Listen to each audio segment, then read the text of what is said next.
Good morning, brothers and sisters of the Cedar Hollow Second Ward. I'm sorry I wasn't able to attend Ward Council today, but I was lucky enough to attend the Elders Quorum Council, and I loved the spirit there of discussing individual needs and focusing that on how do we help them come into Christ. It was a wonderful meeting. Thank you so much for allowing me to be part of that. Um, One of the things I wanted to talk about and just reemphasize is how to do the ward plan.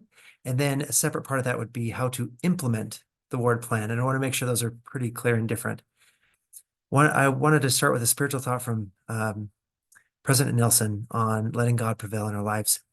And he said, the question for each of us, regardless of race, is the same. Are you willing to let God prevail in your life?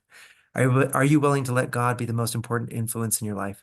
Will you allow his words, his commandments, his covenants to influence you, to influence what you do each day? Will you allow his voice to take priority over any other? Are you willing to let whatever he needs you to do take precedence over every other ambition? Are you willing to have your will swallowed up in his? And that is exactly what the stake presidency is trying to do here with our ward plans, is to have them be swallowed up in the stake plan, which is swallowed up in the area plan, which is swallowed up in the first presidency and the quorum of the 12 apostles, and swallowed up in our Savior. That are we willing to align our will with his? Now, the area plan, the ward plans won't give us every single detail of how we're going to align our will, but the ward plan will give us a compass on what we should focus on as we try to plan activities and help individuals come into Christ. I had some clarification from President Sloan today, and let me pull up that email real quick. There's actually a text, and I just wanted to see if I could find it and read it. Okay. I asked him some questions because with the Elders Quorum, we started talking about specific details of how to implement the ward plans and break goals in line with the area goals. So I wanted to just discuss the differences of those and where those would belong. So here's what President Sloan talked to me about when we talked about the simple ward plan versus the implementation of the ward plan. Okay, so President Sloan said, hi, Brian, you raised a great question, the same question that I'm sure is being asked in other wards. Here are some thoughts. The one-page ward and stake plans are meant to provide a vision and focus on all planning and implementation processes that naturally and already have taken place in ward councils and Relief Society, Elders Quorum presidencies. Implementation details like ice cream socials and are ongoingly created and planned throughout the year in support of the one-page ward plan. In ward councils and presidencies, have always planned to do activities. But the key difference now is that all their details and activities they have planned to do are aligned with the stake emphases and the area plan. So if a ward wants to create an implementation plan to address ice cream socials, then I'm fine with that, so long as the implementation plan supports the one-page ward goals and emphases. Hope that helps. So that helps me a lot. Because honestly, I asked President Sloan probably 3 times this question, and now I finally get it. So here's what we need to do for the ward plan, and here's how it's going to look a little bit different than the implementation plan that was kind of started by the Elders Quorum, which I think was great, really, really helpful, and helpful for us to figure out exactly what our ward emphases should be. So let me pull up the stake plan. Now the stake, we have the 4 areas of divinely appointed responsibilities of the gospel of Jesus Christ. And those are in the handbook. So those are right in line with the first presidency. Now, there was like 32 or more of these emphases that the area plan is emphasizing in the Utah area. The stake boiled that down to I believe it's 11 here. You see these 11, 3, 6, 9, 11 emphases. And as a ward, we want you to choose 1, maybe 2 emphases, but remembering that less is more, and choosing what to focus on is important. As well as choosing, for sure, the bolded measures of improvement, as well as 1 or more extra within these categories. So it's, again, very simple process of copying which emphasis you feel like is important and placing it into the Cedar Hollow second ward plan. And this could be your only goal here. But again, if you want to add another goal that's in line with, let's say this is our emphasis, counseling together to plan sacrament meetings, lessons, and activities that invite all to come into Christ. So with that, maybe our ward wants to also have this as a measurement of improvement or a goal. What percentage of sacrament meeting attendance are we going to have? Because that is in line with our ward emphasis. Those can also be a little bit separate, but oftentimes they'll go together. Okay. Now this is different than how we're going to get there. How are we going to improve sacrament meeting attendance to, 60% of ward members in our boundaries, or 80%? I'm not exactly sure even what number that would be, but how are we going to improve it to that percentage as our goal? Well, that would come in the implementation plan.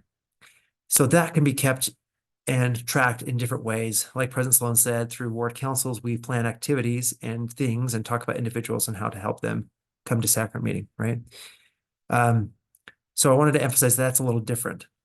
Now, what the elders quorum plan, I hope I'm okay sharing this, was more in line with those things, the implementation plan. So, for example, in living the gospel of Jesus Christ, the implementation goals and emphasis would be provide opportunities to perform temple ordinances, one organized temple activity,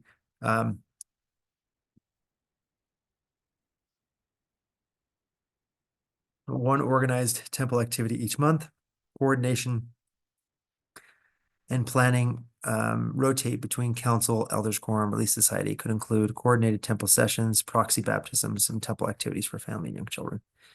So that's a great how-to. That is a great implementation plan. So what that might look like here, if we're talking about implementation plan, I don't know how you want to track it. This is not doctrine from here on out. This is just one way to maybe think about it, so it makes a little more sense.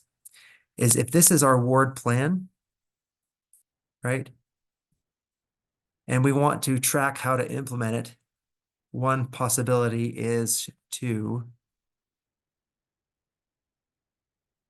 I'm trying to find it here,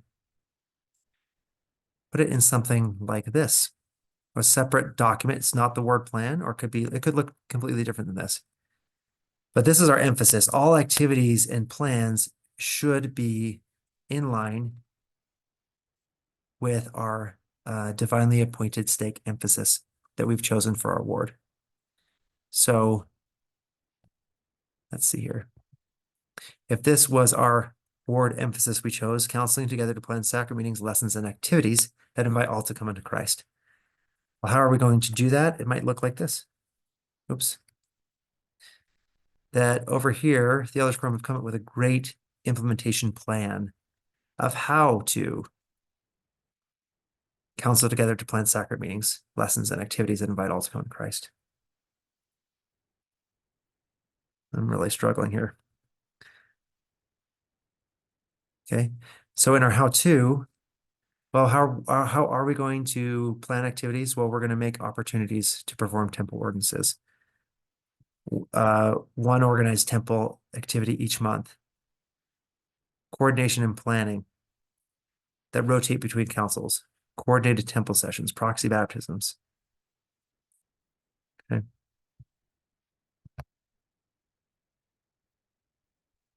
So this may be an implementation plan, and that's going to change throughout the year. But what's not going to change throughout the year is our area of emphasis. And what's not going to change throughout the year is also our measures that are in line with the ward plan. These are going to stay, and how we implement it is going to be different. So that this document, we pull it out and we plan according to our emphasis and according to our measures of improvement. And our implementation may vary. What we need to turn into the stake is your area of emphasis. Now, what I love about the elders quorum plan is that these things, to me, if we're looking at the stake goals, so, again, providing opportunities to perform temple ordinances, okay? What area of stake emphasis would we choose that is in line with that, if that's what we want to do this year? Teaching the importance of personal discipleship, preparing members to receive ordinances of salvation and exaltation could fit there.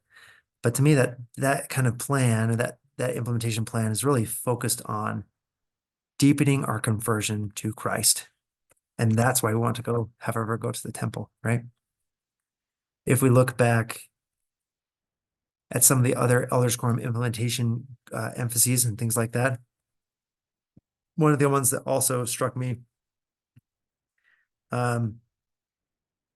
was this one: preparing 2 or more opportunities for non-members, less active families in the ward to get to know each other and socialize through activities and service. Okay, let me show you what I would think about that if that's what we want to do as our ward.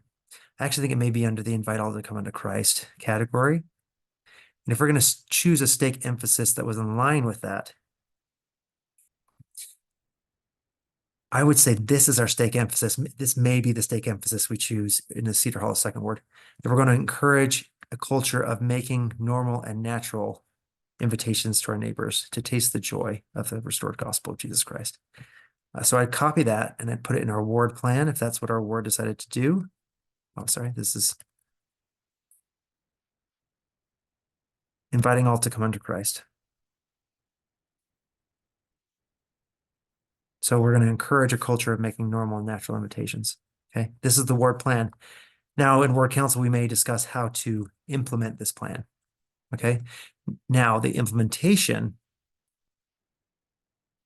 let's see how this works. I'm having trouble with technology today, but here we go.